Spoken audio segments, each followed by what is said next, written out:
หมู แล้วประกาศสายเวลาเนาะไปเบิ่งกันเลยแจ็คแบ็คโฮจะมาสอนวิธีเห็ดขนมจีนเนาะแจ็คแบ็คโฮไปเบิ่งกันเลยแจ็คแบ็คโฮ จ่อก่อนดิ แม่มา ขั้นตอนทำมิดมันต้องมีมะพร้าวก่อนเขาสิเฮ็ดได้ กันนะจุ๊ แล้วเฮาก็ เบิดน้ำหัวมันเบิดแล้ว เฮาก็ต้องปอกเปลือกมันก่อนนิด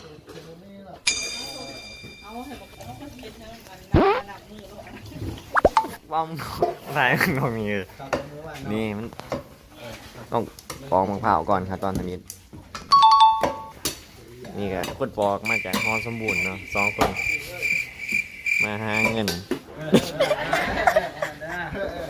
แจ็คแบ็คโฮแจ็ค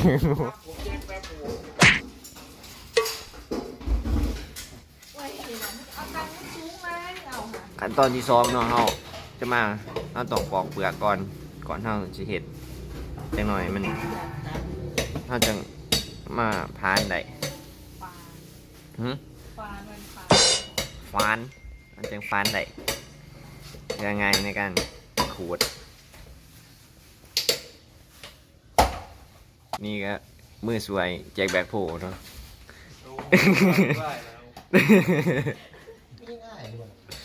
ว้าวตรงนี้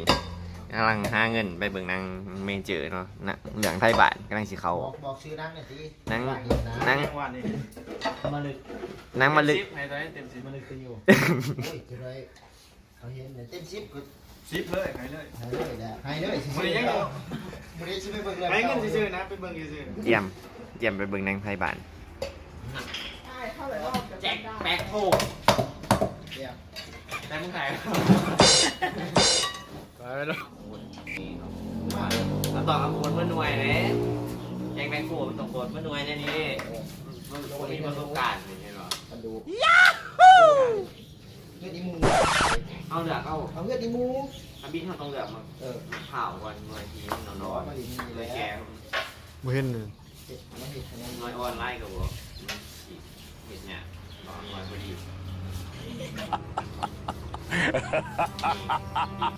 ง่ายเนาะแจ็คแบ็คโฮนี่วิธีขูด เห็นโฆษณา2แก้วแป๊บผู้ดูมาเห็นเนี่ย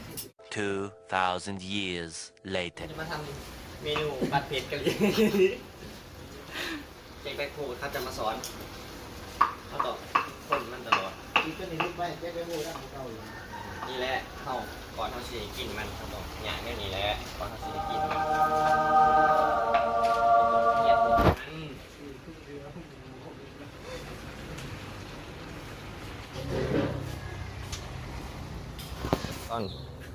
ตอนสุดท้ายเนาะเอามาขัวหอนๆแล้วก็ปรุงสีใส่หลังจากเข้ามาน้ำตาลแล้ว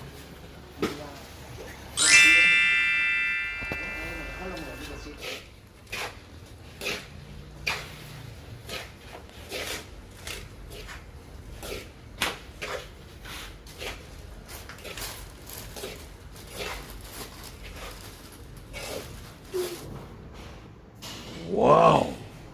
นี่ตอนเห็ดแล้วจะเป็นแบบนี้